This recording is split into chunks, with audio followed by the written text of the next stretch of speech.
This clock. Sarah. Sarah. Bonnie. Here. I am.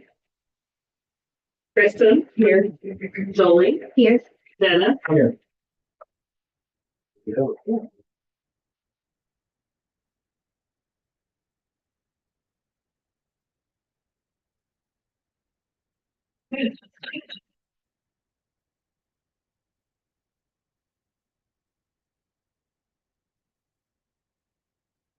Were you telling us what's happening?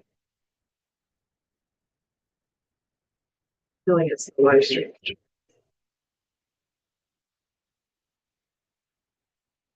Yes, it's because the live stream is going.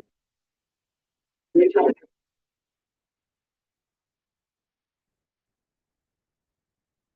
Okay.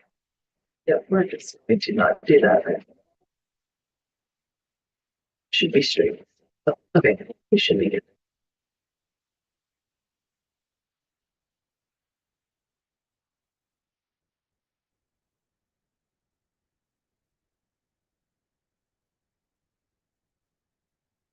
Let's not play it, so let's just assume that stopped since I paused it. We should be okay.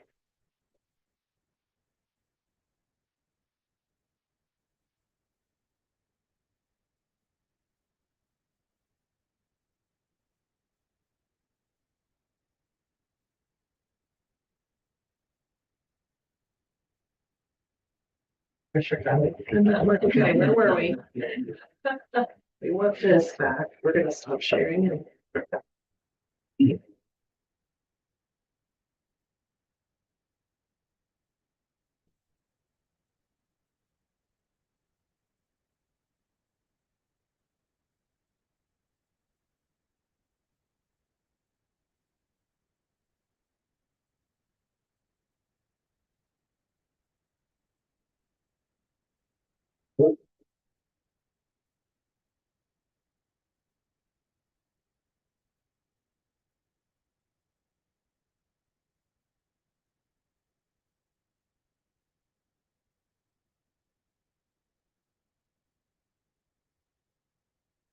You're sharing and you're talking.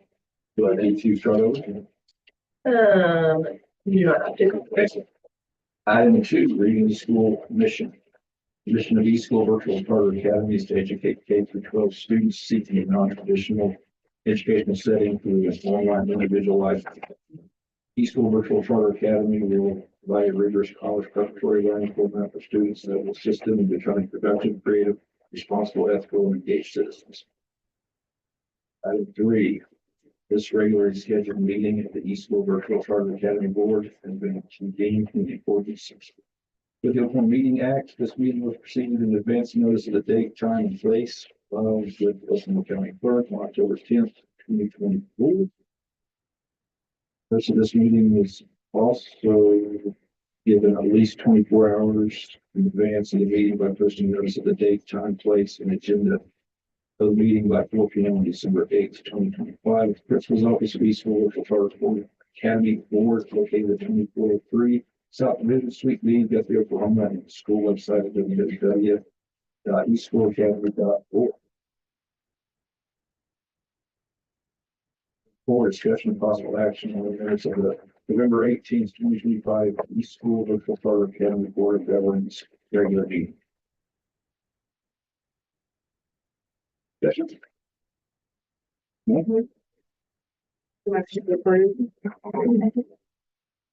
Robin. Yes. Kristen. Yes. Phyllis. Yes.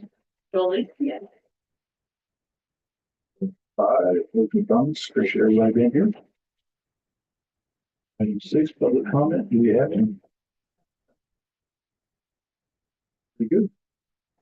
Item 7, superintendent report. Ms. Shelter. Okay, I am, please scroll down to the enrollment. I'm pleasantly, You're good. I know, I am pleasantly able to report that, our enrollment is holding really well this year. You'll notice that last year between November and December, we took like a 60 kid drop. And that didn't happen this year. In fact, we're up a little bit. This was as of December 1st. Changed. If I pulled it today, it would change a little bit up and down both, but, we've lost a few games. But, I mean, all things considered, we're holding pretty steady, which is a pleasant surprise. I was kind of pleased when I pulled that up, so. We're continuing to enroll. We, as of last week, we started telling people that we were enrolling, but for second semester, especially high school kids, because it's too tricky to enroll them now with the credit, all the credit issues. So, it's better for them to stay put and join us in January. And we have several on track to do that. So, we're continuing to get a lot of enrollment calls, so. I have no explanation, I'm just asking. Okay, next thing on my list of things to talk about, state test results are in. Like the meeting we look least forward to, but I am really happy about a few things. Big kudos to our elementary, who are now no longer on the F list. Good. They pulled up to D, which, it's not where we want to be eventually, but we're happy to be there this year because they worked really hard. So kudos to all the Kylie and the elementary team for working really hard on those kids last year. The state testing is so hard because these are the results from last April. I mean, we're in January, we're 3 months away from testing again. Yeah, we should. 4 months away from testing again. And so by the time we get these results, it's almost like, gosh, it's hard to use them productively. Kylie and her team and the middle school especially do a really good job of benchmark testing during the year, which what that means is they are testing the kids against these standards that they'll be tested on in April to make sure that they're progressing toward where they need to be. So that's kind of what we have to do. Okay, so let's just kind of look through them pretty quickly. The top box shows the overall grades and then the elementary, middle school, and high school. We don't have a middle school this year, so next year when we get these, we won't have a middle school. We combined our middle school with our elementary. And I know you guys talked about that before we did it, so I won't belabor that point. But for last year, we did test middle school, so we have middle school scores. When we look at across the board, so overall, we got a D as a school district. The elementary got a D, the middle school got a C, high school got a D. Our lowest area of challenge for our elementary school, if you look at the first two boxes, it compares 24 and 25. So you can see where we made gains. One of the things I want you to look at are the numbers in parentheses, because that shows the gains we made. So I know 10 percentage points don't seem like a lot. It's really a lot. So the fact that they gained 10 percentage points is pretty good. I compared us to all the other virtual schools, Epic, OKCA, OVCA, and then the state overall. The state overall does not get individual because they don't divide it up by schools. But the state overall was a D. We're equal to state report cards. Now, are those awesome? Probably not. But the fact that we are, we're not falling below the state average is good. We are not the highest performing virtual school, but we're moving toward there. We've got some more work to do. But overall, we've made some significant gains. If you look down at the second box, this is the box where I broke it out for you guys so you can see how we compared on all the categories. Okay, so academic achievement is just how they test, right, against the standards. Now, I want to talk about that just a teeny bit because the number of kids that are determined proficient is based on a cut score. Like they say, everybody who scored at a certain level or above is proficient. Well, here's the problem with that. They keep moving the cut score. They changed the cut score. So you can't look at year over year because you don't know, the cut score changed. So it changes, this year they may need to make a 56% to be proficient, but last year it was 48. It makes it harder to be proficient. So those are some things that we have no control over. And it's the cut scores. Here's the really interesting part about that. The cut scores are determined after the test scores are in. Yeah, Who determines that? The state? state Department of Ed. I can't explain it. So based on like the curve of a test, depending on how everybody does. That's kind of what you have to I think think of they it pick a as. the school, bell don't they, curve. basically? They pick a school and they say, no. It's all the sports together and it's kind of bell curved but not exactly. And anyway. So academic achievement, the next one for me is a huge category and it's called academic growth. So we get credit for, we may have kids that aren't proficient yet, but they've moved a category or they've improved their score from last year. And in my mind, that's the score that really shows how we're doing is the academic growth quadrant. And you can tell if you look, okay, so I put green where we had improved, red where we went down a little bit. So you can see our elementary score in 25 for the academic growth. Our elementary score in 25 was 32%. Our in 24, it was 33%. So we went down a tiny bit. I don't consider that to be a significant number. It's a percentage point. Same thing for our middle school, actually improved a couple of percentage points. You don't usually see big gains. We saw some in the academic achievement between 24 and 25 at the middle school. They dropped from a C to a D. High school is tricky because high school, they only count the ACT. And the ACT is an animal unto itself. Right. That test is, and it's a once in the high school year. They also take social studies and science tests at the junior year, but they don't count. They don't count and they don't even really grade them. And why do they do it? Because it's required by law. There's a federal law that says you have to test in science once in every grade span. So once in high school, once in middle school, once in elementary. Then there's a Oklahoma law that says all of our kids are going to have a history test before they leave high school. We're not going to really count it for anything and we're not going to grade it, but they have to take it. Oh, Lord. I can't even get into that.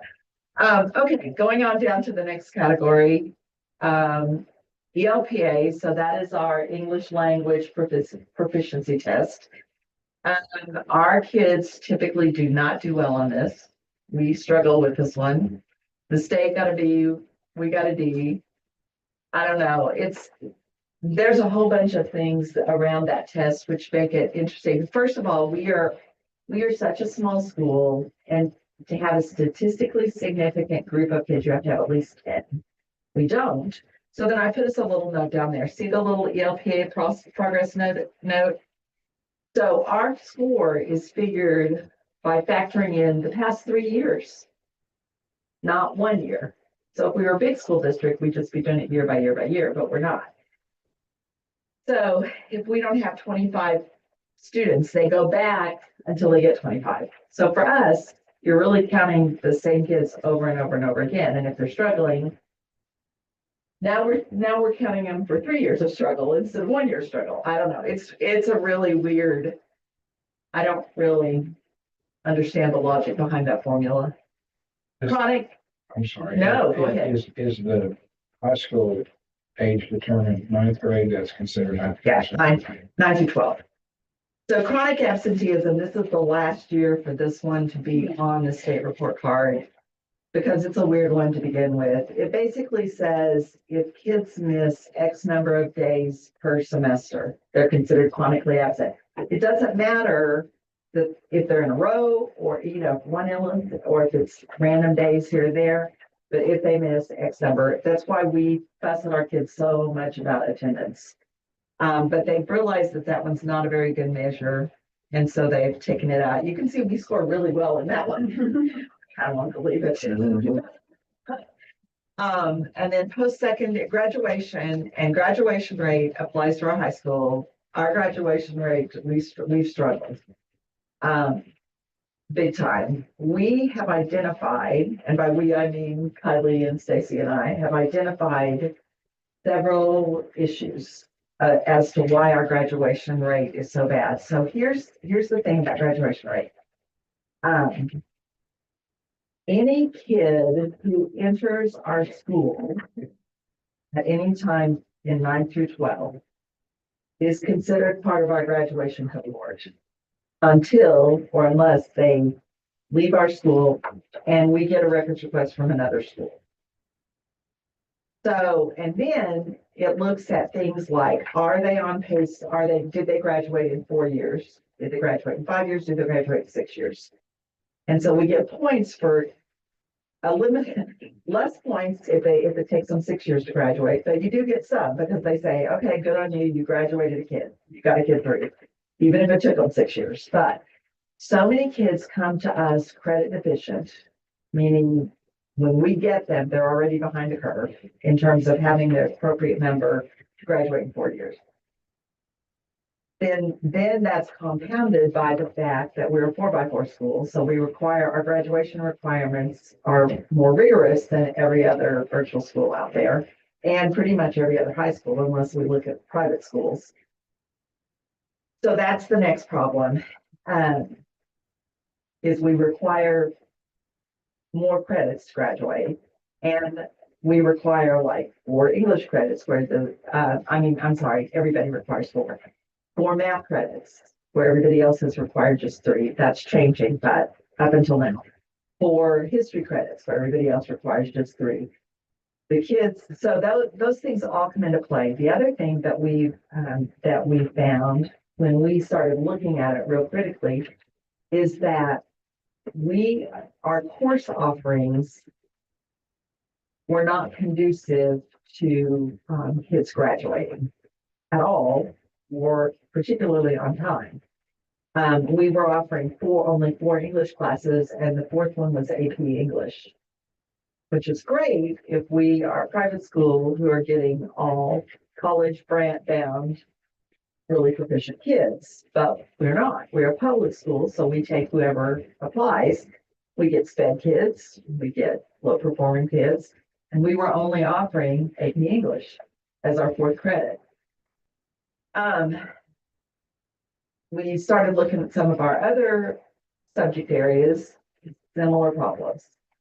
So Stacy and I worked really hard on doing some things to keep kids on track to graduate. Anybody who wasn't passing AP English is their senior year. We immediately at the semester, actually at the 9 weeks, right? At the 9 weeks, we pulled them out and put them in a credit recovery class. We've done some things like that. The other thing that was really affecting our graduation rate was if a kid left our school, we were coding them as gone and we don't know where. And then we get a records request in from another school, but we would go back in and change the coding to say, oh, yeah, they went on to this school. They went to Guthrie Public Schools now, so they're on Guthrie's graduation rate. We weren't doing our end of it to make sure that information was being reported correctly. So there have been lots of things that we've kind of cleaned up and we're working on being a little more strategic about. So I'm hoping it will not be a quick fix. Our graduation rate will not be a quick fix, but I'm hoping we're going to be moving in the right direction. So are we looking at trying to either get more English classes? Yeah, so we added it. We've already added in some. Anybody failing, we pulled them out of that AP English class and put them in a credit recovery English class, which is a little less rigorous than AP English. AP English is hard. And is there a reason why we didn't? I can't really speak to that. That was Okay. Okay, I don't know. you've already answered the question, so. I don't know. You know, I can't, Okay. it's hard to talk about. Because what other if we people- would have done that, of course, that would have took that bad spot off of us, correct? Well, it would have helped. Yeah. It would have helped. You know, there are just lots of things that we can do strategically on our end of it to set ourselves up for, in those kinds of situations, for better scores. I'm sorry. No, you're good. You asked every question. Are we too hard? We were not we were offering, I mean, because it looks to me like that we're, just like you said, we're not getting so many of the private kids, we're getting more of the just lower echelon kids, I guess is the word I can say it at. So if that's the case, maybe we need to correct our curriculum a little bit from it where it's not so private school dominated. Does that make sense? Yeah. Or am I I making think sense? what we need to do is both. I think we need to continue to offer the really rigorous, you know, you're never, ever gonna hear me say, oh, let's compromise our academic integrity, because I'm never Right. gonna agree with that. So what we want to do is offer a wider spectrum of courses. Right, okay. We want to keep the really hard ones for the kids who thrive in that Yeah. environment. Right. And then we want to provide some courses that aren't quite as rigorous for kids who need a little less rigor in their life. Well, and that doesn't really mean anything bad. I mean, It's not. I have 8 grandkids and every one of them is a Yes, totally different spectrum as Yeah. far as education. So, yeah, I mean, it doesn't mean they're bad kids. It's just not at some all. kids need a little, I don't know what the word I'm looking for, but maybe a little more ease into it, help get. Some kids are more academically motivated than others. Mhm. Some are a little more predisposed to do well in those AP classes than others. Some are, you know, we need to provide appropriate classes for everybody, the whole spectrum of kids that we get. And so that's what Stacy and I spent a long time today working on, making sure that for the second semester of this year, we have appropriate classes for our whole spectrum of kids, not just, you know, those really proficient kids. And I'm going to assume that that's probably by doing that, that's probably going to open the door a little bit, maybe for some more enrollment. Yeah. And I think we need to make sure that people understand when they're looking at our school that we do offer everything we offer a broad spectrum of courses and rigor so that we are good for all kids. That's the message we want to send out there. I think, if you look at, I mean, our graduation rate is something we've got to work on because that is not, and it looks like we don't graduate any kids. Not true.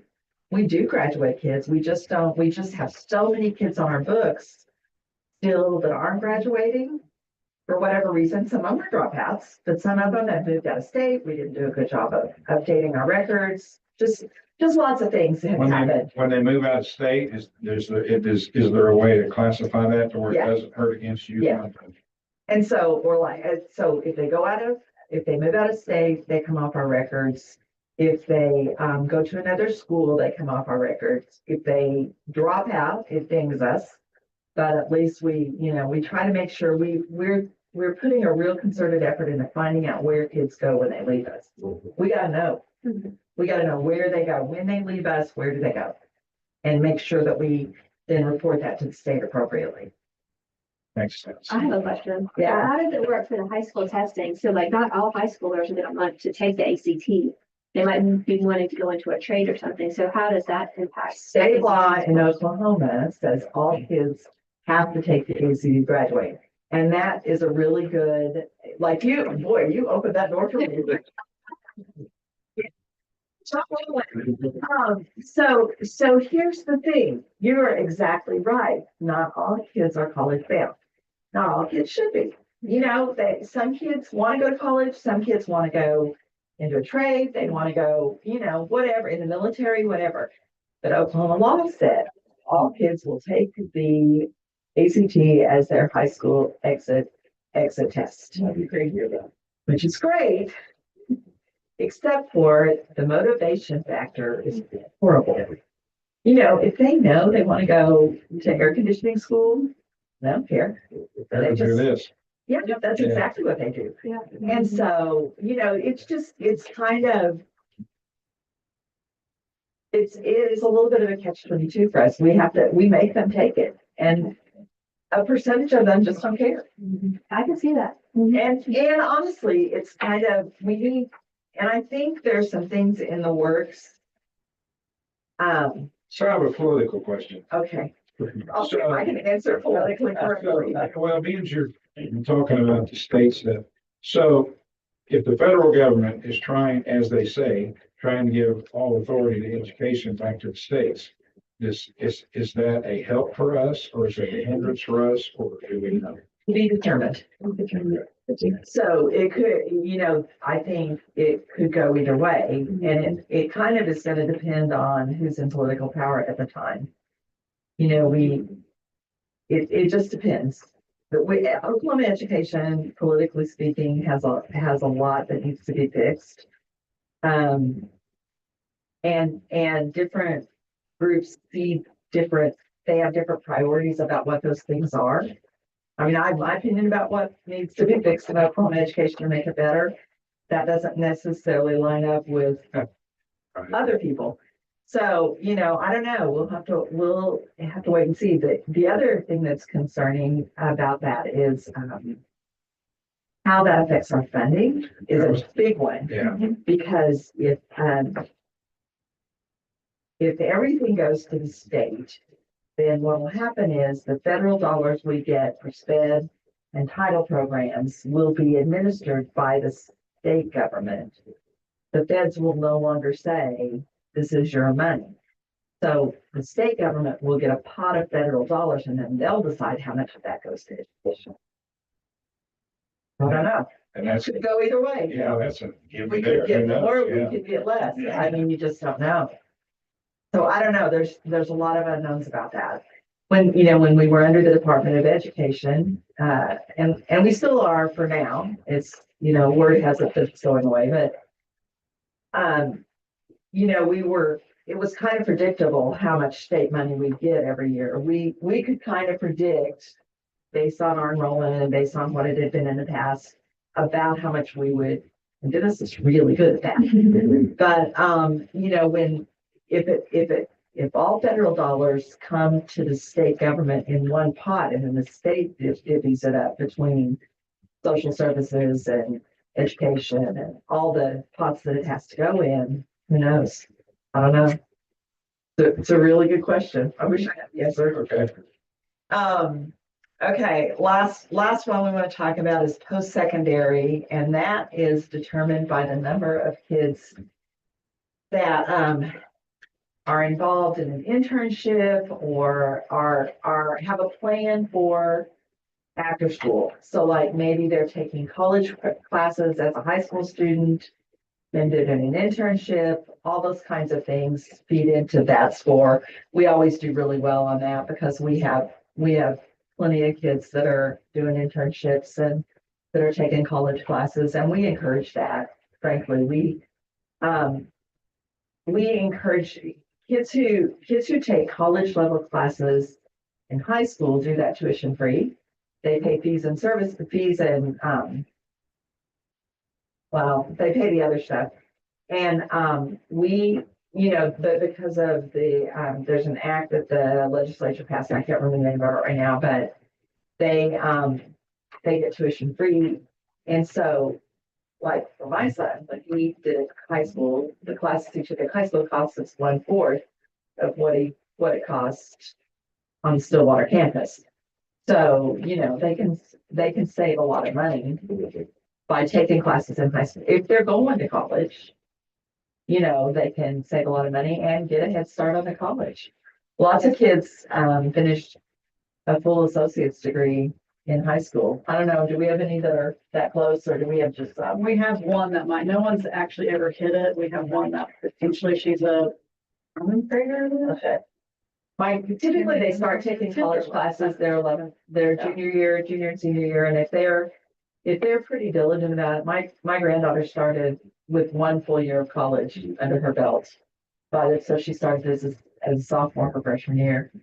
It's a good deal for kids, and we typically, and they get dual credit for it. So let's just say they take college English, they get college credit and high school credit. So, that's a smart move on their part, so. But we typically do pretty well.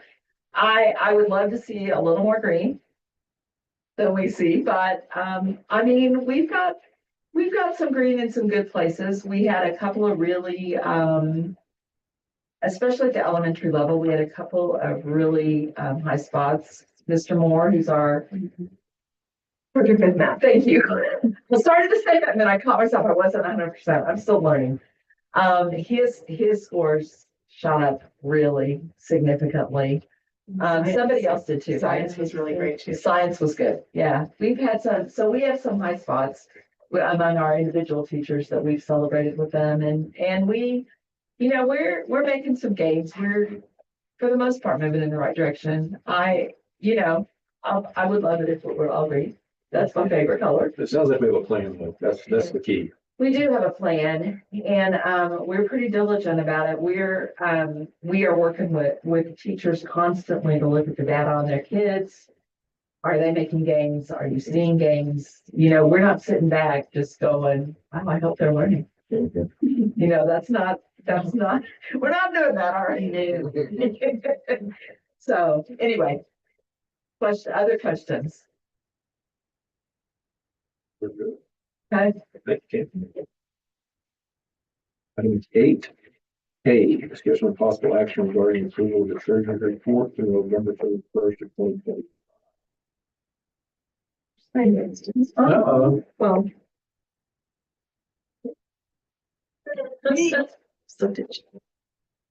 There you go.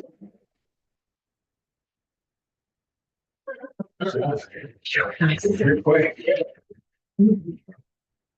This first report is for the residue of the FY 25 year, and there was no activity there. We started the month with $17,000 and some change and ended the month with that. And as I think I say every month, the auditors will bring those funds into the current year when they come back to us with needs. They'll verify that we paid everything from the old year that needed to be paid before we bring it forward. So no activity there. On the next schedule, right there, we'll start in the left-hand column, this for the current fiscal year, FY 26. And in the left-hand column, our beginning balance for the month, we had 82,256.07 in our operating account, 2.78 million in our treasury bill sweep investment account. The liabilities and fund balance in the bottom of that first, we have no outstanding warrants at the beginning of the month. The estimated revenue, some of these things I skip over, like that revenue amount, it really is kind of irrelevant at this point of the year because there were estimates made and it really doesn't track. There's also a fund balance number that's up there in the bottom of that first column. And that's not accurate either because it doesn't take into account accounts payable transactions where we've got dollars encumbered but aren't spent yet because Treasury reports don't look at that. So I kind of ignore some numbers that are on there sometimes just because they're not totally relevant without more information. That fund balance in that first column down the liabilities and equity section or fund balance section doesn't take into account that we've got almost $5 million encumbered. So it's really kind of misleading to look at those numbers. So that's why I skipped some things. No changes in our estimated revenue in the second column. Then in the revenue received in the third column, between the two accounts, we received a total of $536,777.90. And in the adjusting entries column, once again, most of those transactions were just transfers between the Treasury bill sweep account and the operating account as we needed funds, or if we collected funds and transferred it into the investment account. The net difference of 60602 as usual was just the bank charges for the months that we did a adjusting journal entry for to record those bank charges. In the payment registration column, that's all in the warrant and equity or fund balance section. I'm talking about equity. This is school, not private business. We don't have equity, we have fund balance. Anyway, we issued payments of 367, 290.72 in the payment clearing column. Next to that, all of those payments that were issued cleared the bank. And so in the far right column, we have an ending balance in the operating account of 82,256.37, 2.95 million in the investment account. And once again, we had 0 outstanding warrants at the end of the month.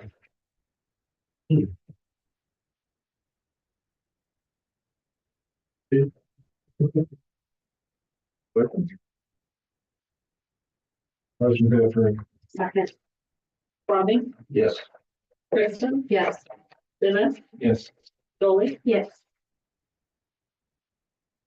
8B, discussion of possible action regarding the resignation of Diane Long. This one sent me this letter about, let's see, 1st of October, telling me that she was going to resign. She got a kid that's a senior high school. She is on this, a lot of good stuff, which I get. Absolutely. So she's been a great board member.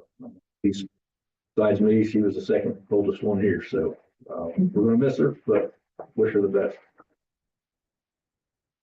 Yeah, her job is fixing to get really crazy in the next several months. Yeah.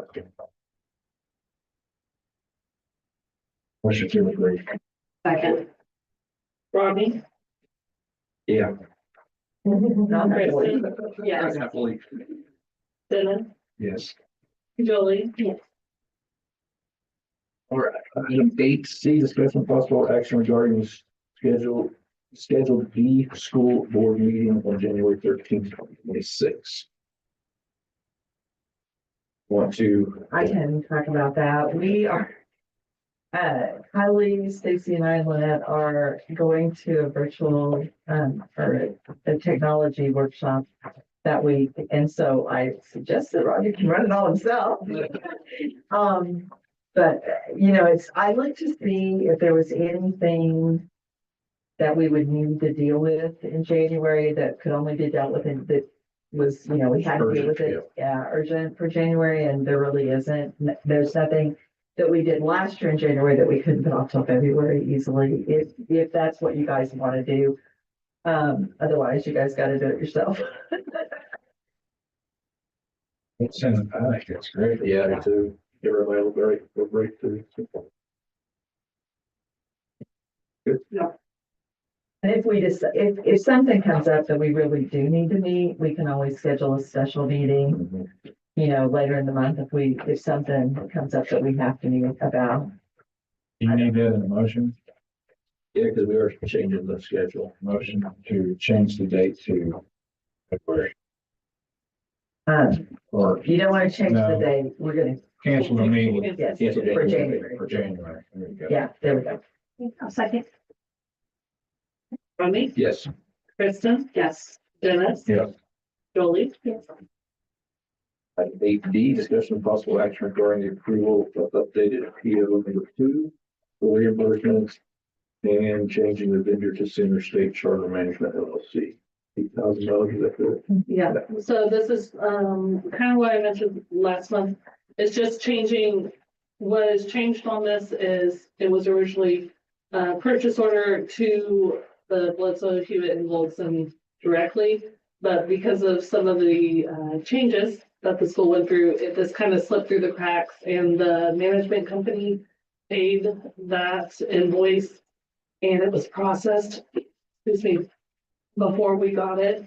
And so we need to pay the management company instead of the auditing directly. So that's what this change is for. So we need to reimburse them. Yeah, If they need it. Then motion to approve the reimbursement. second. Rodney, Yes. Kristen? Yes. Dennis, Yes. Dolly? Yes. Right. And 9, new business, do we have any? We do not. No, all right. And 10, adjournment. Motion to adjourn. Second. Ronnie, Yes. Kristen, yes. Dennis, Yes. Dolly. You bet.